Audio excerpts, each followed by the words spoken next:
devient visible. Frères et sœurs, en cette dernière semaine de l'année, alors que nous regardons derrière nous avec Haïti doux et devant nous avec espérance, nous arrivons à un fruit précieux. La bienveillance, un fruit doux, lumineux, profondément humain et pourtant entièrement divin. La bienveillance, c'est lorsque l'amour de Dieu prend un visage, lorsque sa douceur se manifeste dans nos attitudes, nos paroles et nos gestes quotidiens. La bienveillance n'est pas une simple gentillesse ou un sourire de façade. C'est une disposition du cœur qui cherche réellement le bien de l'autre, qui prend en considération ses fragilités, ses besoins, ses limites. Elle est l'attitude de Jésus lorsqu'il disait: venez à moi, vous tous qui êtes fatigués.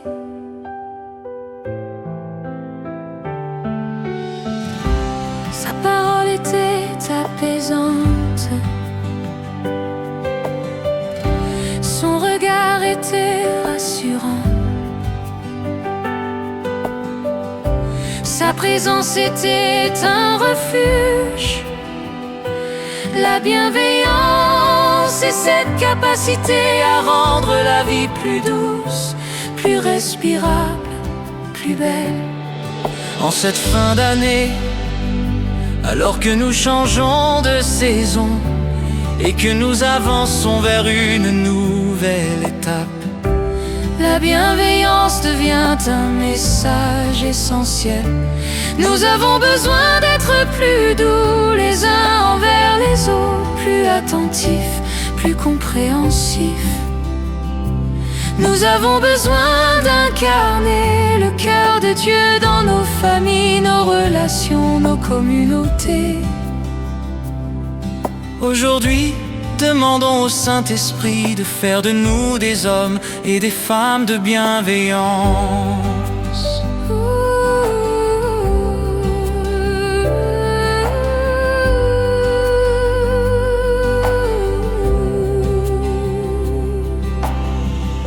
Comprendre la bienveillance selon la Bible.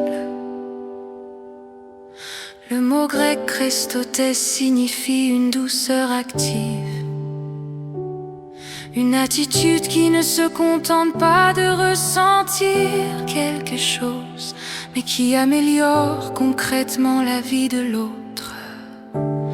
C'est la bienveillance qui réchauffe, qui relève, qui encourage. Elle n'est pas un simple état d'esprit, elle devient un mode d'existence. Fait du chrétien un refuge, un abri pour ceux qui traversent des moments difficiles. La bienveillance de Dieu dans la Bible se manifeste par sa patience envers nous, sa capacité à nous accueillir malgré nos erreurs, sa manière de nous corriger avec douceur. Paul dit: ne sais-tu pas que la bonté de Dieu te pousse à la repentance? Autrement dit, c'est la bienveillance de Dieu qui guérit, qui transforme, qui ouvre le cœur à la vérité. Elle n'humilie jamais, elle restaure. Enfin, la bienveillance biblique est profondément relationnelle. Elle n'agit pas à distance, elle se rapproche, elle s'assoit, elle écoute, elle comprend. Elle est le contraire de la dureté, de l'indifférence, du jugement rapide. Elle construit des ponts, elle désarme les tensions, elle apporte de la lumière dans les ombres. relationnel. Là où quelqu'un est bienveillant, la paix prend racine.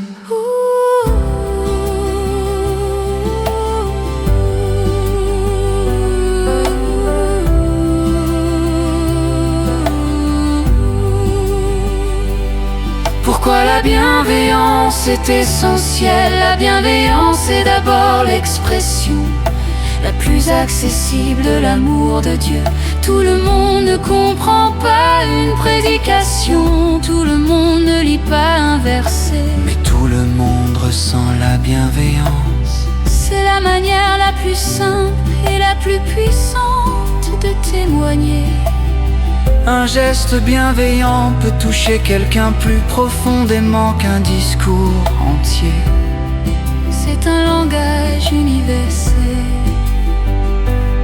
La bienveillance guérit les relations, elle apaise les tensions, elle adoucit les colères, elle révèle la dignité de l'autre. Une personne blessée a d'abord besoin d'être accueillie, comprise, écoutée. Sans bienveillance, les cœurs se ferment. Avec elle, tout s'ouvre, Jésus lui-même utilisait la bienveillance pour préparer les cœurs à recevoir la vérité.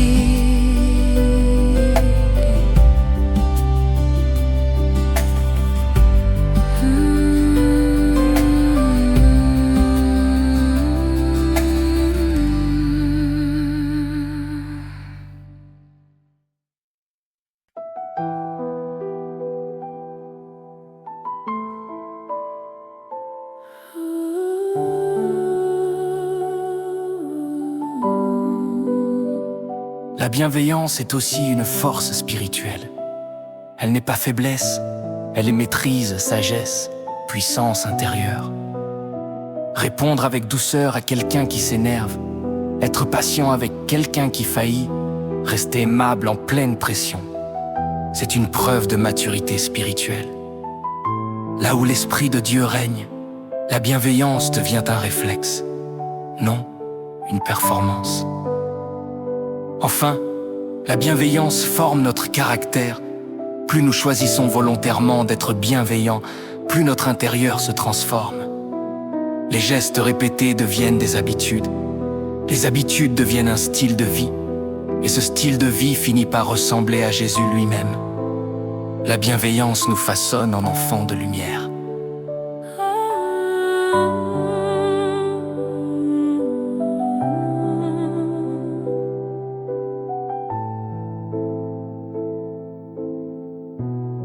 Comment laisser le Saint-Esprit développer la bienveillance en nous? Se laisser accueillir par Dieu pour accueillir les autres. La bienveillance commence par la façon dont Dieu te traite. Plus tu accueilles sa douceur, plus tu deviens doux. Prends du temps dans sa présence, laisse ses paroles t'apaiser. Laisse sa paix t'envelopper. Un cœur apaisé devient naturellement bienveillant. Prendre le temps d'écouter réellement. Beaucoup de conflits viennent d'un manque d'écoute. La bienveillance, c'est d'abord écouter sans interrompre. Comprendre avant de répondre, un vrai regard, une vraie attention peuvent changer le cours d'une conversation. L'écoute est l'un des plus beaux cadeaux de bienveillance. Choisir les mots qui guérissent. Les mots peuvent briser, mais ils peuvent aussi reconstruire. Le Saint-Esprit peut nous enseigner à parler avec douceur, avec sagesse. Avant de parler, demande-toi. Ce que je vais dire construit-il ou détruit-il? La bienveillance se reconnaît dans la parole qui apaise au lieu d'allumer un feu. Qu'être intentionnel dans les petites attentions. Un message, un sourire, tenir une porte, une aide, une prière, une visite. Ce sont les petites attentions répétées qui créent une atmosphère de paix autour de toi. La bienveillance est contagieuse.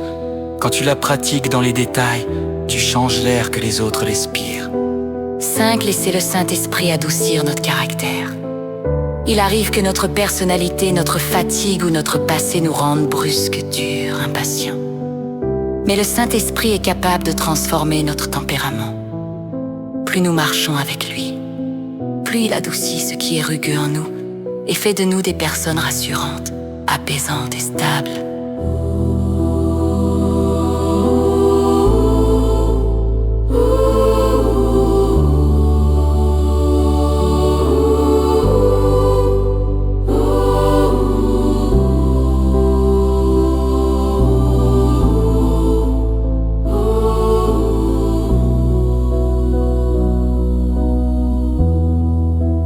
Ensemble. Seigneur notre Dieu, toi qui es infiniment bon et doux, fais descendre dans nos cœurs ta bienveillance. En cette fin d'année, alors que nous faisons le bilan de nos journées, viens panser nos blessures, apaiser nos pensées et nous apprendre à regarder les autres avec la même compassion que tu as pour nous. Rends-nous sensibles, attentifs, ouverts. Saint-Esprit, façonne en nous une bienveillance ferme et douce à la fois. Que notre présence apporte de la paix, que nos paroles apportent de la lumière, que nos gestes répandent la tendresse du Père. Que cette nouvelle année qui arrive soit remplie de ta bienveillance pour nos familles, nos projets et toute notre communauté. Au nom de Jésus-Christ. Amen.